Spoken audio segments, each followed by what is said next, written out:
Hey y'all, welcome to another episode of Acting Like a Mom. My name is Alicia, and I'm so happy that you are here with me today because we are going to be talking about something a little bit different. We're going to be talking about how I ran a marathon, a half marathon, but like a marathon. Is a marathon is a marathon is a marathon. First of all, I thought people who ran marathons were like crazy. Like you're really doing this run for a medal, like all that for I'll give you a medal. I could buy you a medal and give it to you. You're crazy. And look at me just being crazy. That's what motherhood does. It makes you you're open to trying different things because you're searching for yourself. And a lot of people use the phrase it's not a race, it's a marathon in regards to like relating it to life. And I can attest that that is very true because the marathon training for a marathon is for a pretty decent amount of time.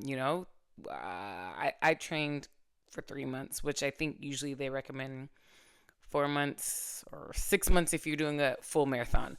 But through that, you have a whole bunch of different like hills, ebbs and flows. Like some days it's really easy and you think you got it. And then the next day you just feel like, what? How did I get here? Like, whose decision was this? It's just wild. So I kind of talk about the marathon and how it relates to life and how I got through it and my experience because I do want to say thank you to everyone who called and texted, and I got such positive reinforcement, I guess. I don't know. I didn't know people would be so supportive of this journey, but I'm really grateful because I don't know, when people start to tell you that you inspire them or like they want to start running or whatever it may be, or that they're proud of you, it really is a dopamine hit. And I'll take that dopamine hit. That's a good one. But that wasn't what kept me going, but it did help me on the rough days. But I do want to talk about something real quick, which I didn't talk about in the actual episode. I did not lose a single pound, okay, y'all? Not a single morsel of a point one, point two, point nothing. You guys, I did not lose a pound. And I know that we all know that I did not do this to lose weight, right? But like not even a pound, that was like a really rough for me. Because I went in lately in general, I've had the motto instead of being like, you know how you could be like it's impossible to lose this weight. I switched it to it's impossible to not lose this weight as long as you're doing what you're supposed to do. Like it may be slow and it may be all the things, but it will change eventually, which it is now because I had to make adjustments, calorie counting, whatever. We all do our own things, nutritional, whatever. The moral of this story is I didn't lose a pound running a marathon. And you know how people are like, oh, it's not like you were training for a marathon. I was. I was training for a marathon and I didn't lose a single pound. Okay?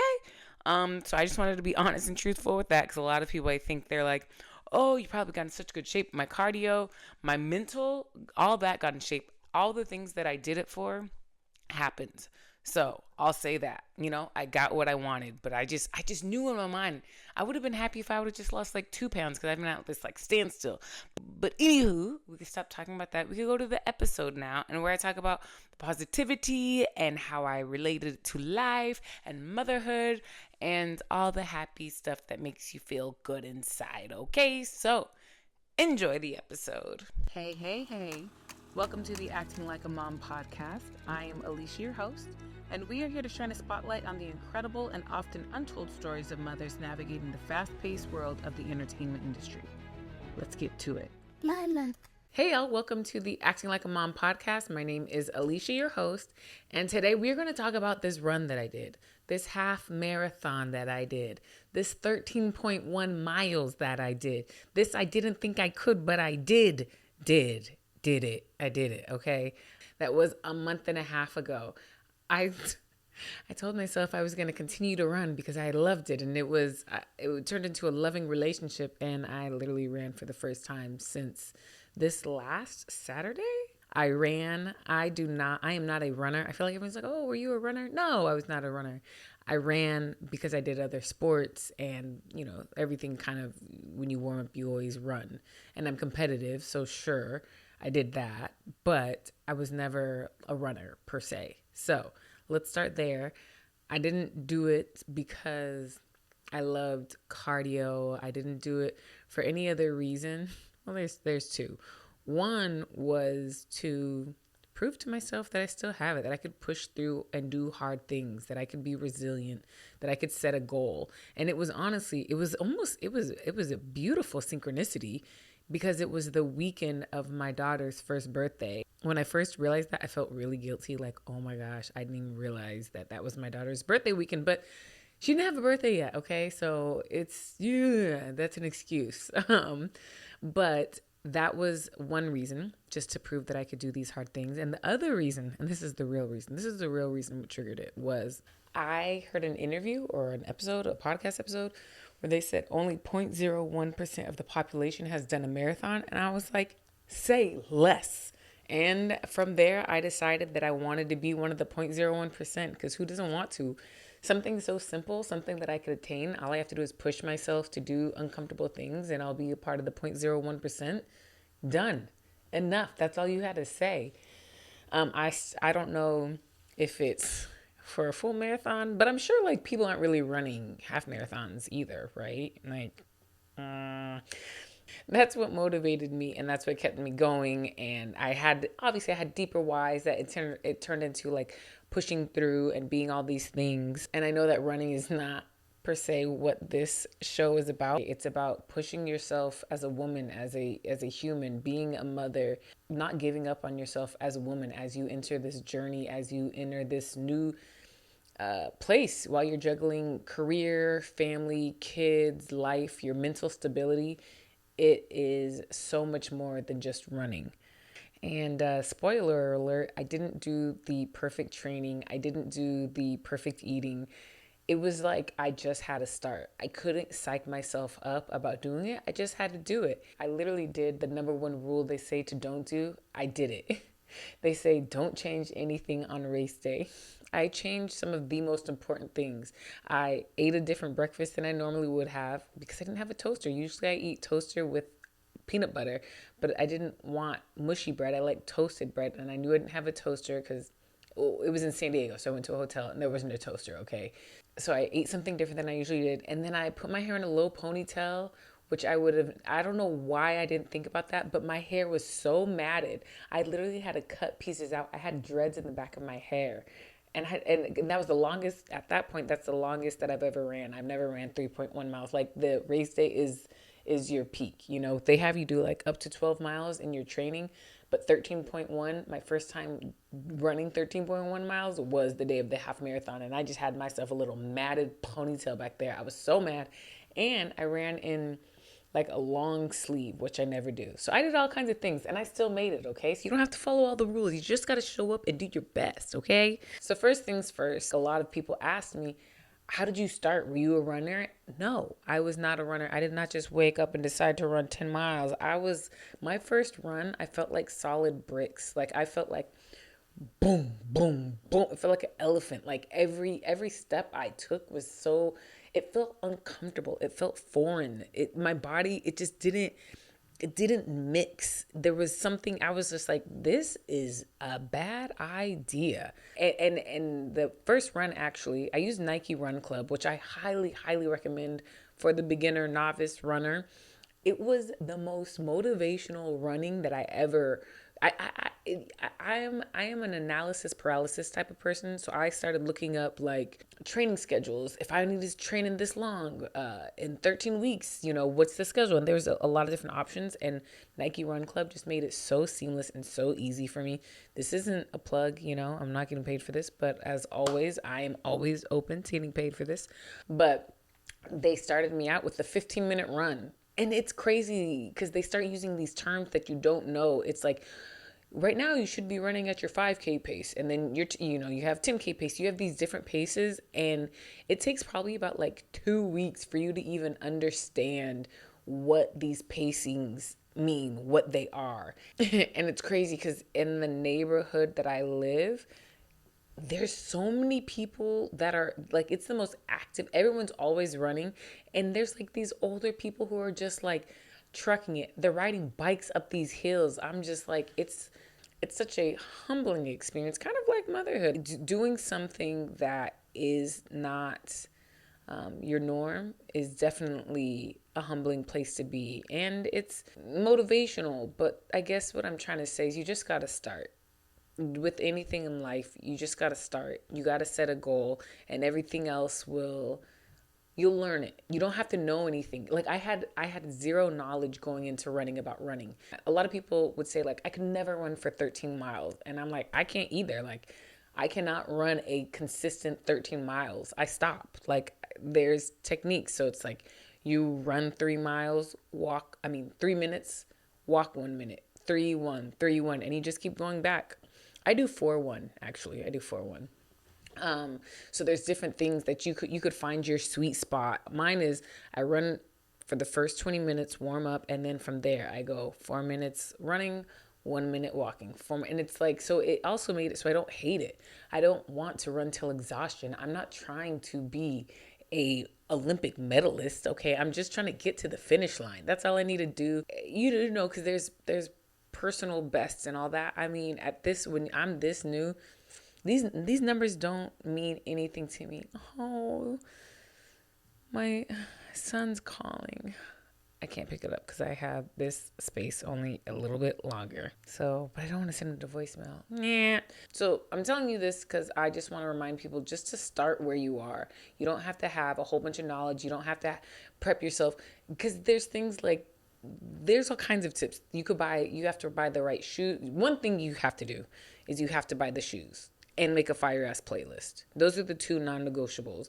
Anything from there is just an additional perk. You know, you want to get the correct socks because you want thicker socks. You want as much support for your feet as you can. Oh, you got to do runner stretches. I kept pulling my groin and I was like, why am I breaking? Like it just kept happening. You have to do runner stretches that are very specific to your hamstrings, to your groins. Like it's not regular stretches. My prep, like, so stretching, and then my recovery, I would roll out. So it was like a whole session of prepping and taking care of my body. I didn't do it every time. This is all just knowledge that I learned as I was doing it. I find it interesting because I feel like running has similarities with acting or just being in the industry where like slow growth is still growth and you're still getting a little bit better. You know, I think sometimes people could think that there's like this overnight success in your career, but it's like you don't know what people are doing behind the scenes. Because when I first thought of marathons, I thought like you did all that just to get this medal. Like that's what you did this for a medal.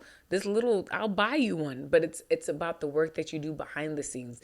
It's like for actors, people see awards, people see nominations, but it's like there's so much work that you have to do. You have to be so disciplined in this career. And I think that running aligned with it perfectly because it made my time even more limited when I had things to do. It's like, I feel like it's like life imitates art, you know, like the way that you move in one thing is how you move in everything. And I think that really was true with this. And sometimes it's like little baby steps, and sometimes you may cry, and sometimes it may be overwhelming, and sometimes it may be frustrating, and that's okay. That's a part of it all. But to be resilient and push through things, you just grow to be a better person. With the prepping that I did for the marathon, the stretching, and then the recovery, that's the same things you do as your creative art. You know, you have to prep things. The movie isn't just made, you have to write it. There's so many steps to all of this. There's just so many steps to life in general, and you just don't want to cut corners because you might end up with an injury like I did. Pull a groin, hurt your Achilles. Like, it's just like your career. Don't cut corners. Do all the things so you could be a better person. So you could be a better entertainer. You'll be a better mother. Like everything just like merges together. I guess during the actual training, especially when the miles got up, I probably wasn't the best mom/partner because I started scheduling my life around my runs. And then so I would miss certain things because you got to think about it. You're gone. Like when you're running 8 miles, at least for me, 8 miles, 12 miles, you're going to be gone for a couple hours. Say you're driving to where you're going to run, it takes hours. So if you have kids, you also need a supportive partner. They're going to have to help you and take weight off the plate. And definitely having a supportive partner is crucial. I thank my husband so much. He never like questioned or had any issues with it. And sometimes I was lacking. Maybe I didn't clean the kitchen as much, or I didn't help with the kids because I had to get out and run. So he kind of had to pick up slack where I was trying to excel. And that's the whole thing of like trying to balance. It's not this perfect balance. It's literally like a teeter-totter, and sometimes certain things will get your attention. So I did feel bad that I was neglecting some of my duties at home, but in the end, I feel like it built me to be such a stronger person for them. Actually, when I first started working out, getting back into working out after having Harper, my daughter, what I started with was walks. I would take them on walks. I would get them out because sometimes you just gotta get out of the house. Like with a mom with one new baby and a toddler, like you just gotta get out of the house. And sometimes that literally just meant a walk for me. But it was good for everybody. It was good. They got out, we got out, we would walk. I would walk to the park so they would get to play. My son would play, socialize, all the things. And when I started running, I definitely just stopped taking them for walks. And I felt guilty about that because that was something that I felt pride in the fact that I took them on walks to the park, like that was part of my thing. So that's why it goes to, when you balance things, it's not a clear trade-off. Some things are gonna push and pull, and that's just a part of it. And luckily, and that's why you have seasons in your life. I'm not training for ever. I trained for 3 months, and that. And a lot of the runs were just like speed runs. They varied so much. So I had to realize that it wasn't about neglecting my kids, but prioritizing. Whoa. It was about prioritizing myself. And I think that that's something that they need to see as well. And even as we grow up, they're going to see me take care of myself because I want them to learn how to take care of themselves. Sometimes you have to put yourself first. We all know oxygen mask. You give it to yourself before you give it to your kids. I'm still working on that. I feel like that's just innate that I like eating wise. I'm always going to give them food first. But I just saw an interview where they were like, you need to eat first because it makes you more calm. You're full. So when they're taking a while going through their food, you're not hangry. You know what? Side note. So, side note. If you really want to push through and have perseverance, run without headphones, okay? That is a true testament to your determination. Because I wanted to go home and just not run because music has truly helped me. And my Nike Run Club, oh man, need that. To me, there's so many parallels between running and life. Whether it's the hills, the hardships, the exhaustion, the bursts of energy, the joy, the grace, the gratefulness that your body is capable and able. The fact that I am able to run that this body is still able to do these things is magnificent. Our day-to-day lives, work, spouse, kids, we have so many ebbs and flows, and to just ride the waves, run up and down these hills, it's literally it correlates it. And I think me getting through this run just felt like it was so much more than I could have ever expected. What I got from this marathon, I don't think that I knew the type of mindset that I had to be in to finish it, the type of determination that I would have to run to actually do it. And then when I actually did it, I like you get this moment of it's so much more than just a run. It's the fact that I worked hard, that I trained, that I'm able to do this, that I was able to find myself. I was able to do something for myself. And sometimes it was hard. Sometimes I would run and I was like feeling like I was that girl. Like I was Beyonce. Like I was just running. It felt like the hair was just flowing and blowing. And then sometimes I just wanted to cry. I wanted to cry and I wanted to crawl and I wanted to be like, will Uber pick me up? Can I ask Jordan to pick me up? Should I say that I'm hurting? Like, but I just pushed through and going into life. That's just literally what it is. Some days we have good days and some days you feel like you got it figured out and then you just get humbled real quick and you just keep getting up. And it's never about how many times you fall down. We know it's always about the amount of times you get up. You always got to get up. And for me, I feel like my mile 10 was where I like crashed out. For some reason, mile 10, I would cry. Like, that was the moment. 8 and under was good, but 10, something about mile 10 made me feel like this is the dumbest idea I've ever had. Every time I hit 10, which it wasn't often, but I was just like, this is the dumb. I'm literally just running. I'm running aimlessly. It just feels so dumb. And then I like got through it and I was like, oh, I'm so glad I did that. So it's almost like, what is your mile 10 in life? You know, what is that one thing that keeps making you feel like this is a drag? This is a burden. This is so hard. This is dumb. Why am I doing this? Like, you'll just get through it. You just got to get through it. You push through it. And that's like, and you just lines up and you just don't quit. You don't quit. Life, to me, my slogan, especially in this career, is it's survival of the fittest. And I'm just not gonna give up. Like, someone's gonna give up, but it's just not gonna be me. That's just my perspective on life and this career. So just don't quit, y'all. Just keep pushing. You could do whatever you put your mind to. Do you guys realize how strong your mind is? Whatever you truly want to do, you could put your mind to it and you could do it. You just have to have that much determination. You have that much motivation. What's going to pick up the lack when you don't feel either? Like, you just have to have this internal thing that just pushes you. And I truly think it comes from your why. Your why has to be so clear. And I know everyone says that, but it's like, literally, why are you doing this? What is the point? What is it? And once you figure that out, when all else fails, you go back to your why and you push through and you just don't quit. Obviously, if you're hurt or something bad happens, you quit. A lot can happen over 13.1 miles.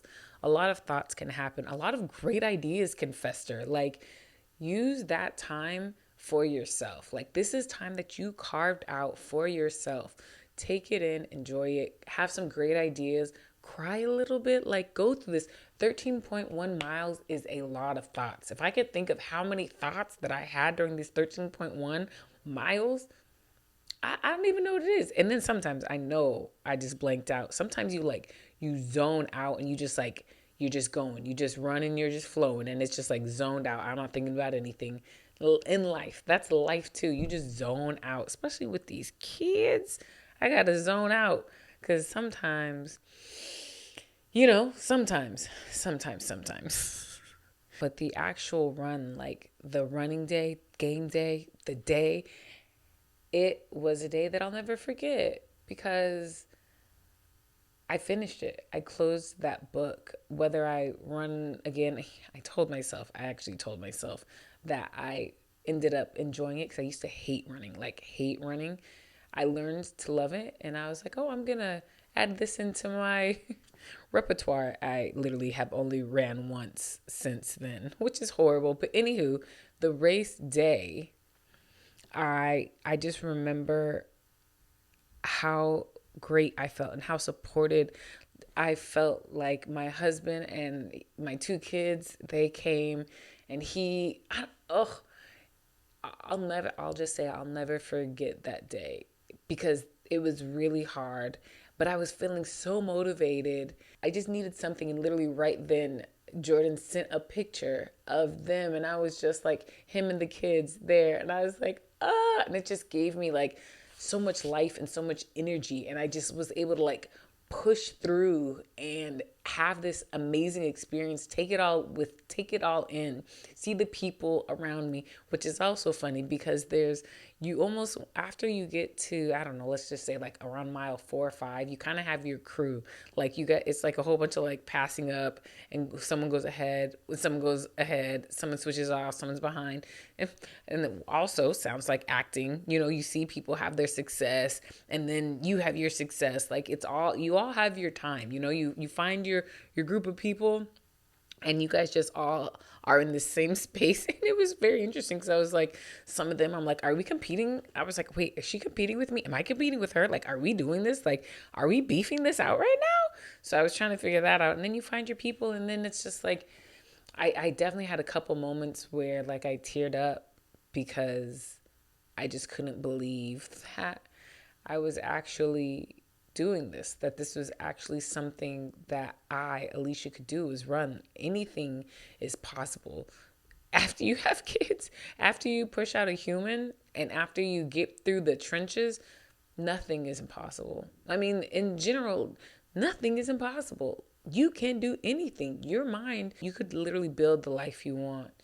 And you just can't give up. You got to keep like pushing through, and you just have to remember to celebrate your victories, and whether it's finishing a race or finishing a project, something that you wrote, directing something, doing a monologue, signing up for an acting class, like all these things, you have to celebrate your victories, because every season changes and you don't know what's going to happen in your next season. So you really have to be present and be grateful for where you're at right now and what you did. I think that's something that I really need to work on, is celebrating my victories. This road is not supposed to be perfect, but you can be powerful while you're doing it. So basically, all I'm telling you to do is just do a marathon or a half marathon, whatever. If you're feeling frisky, just do it. And if you know someone who knows someone who's trying to get their back, trying to prep for a marathon, trying to prep for the marathon for life, share this episode. Let them know. Thank you so much for listening. You could have been anywhere, but you chose to be here with me. If you liked what you heard, put a ding on it. Don't forget to rate and review. And remember, motherhood is the best hood.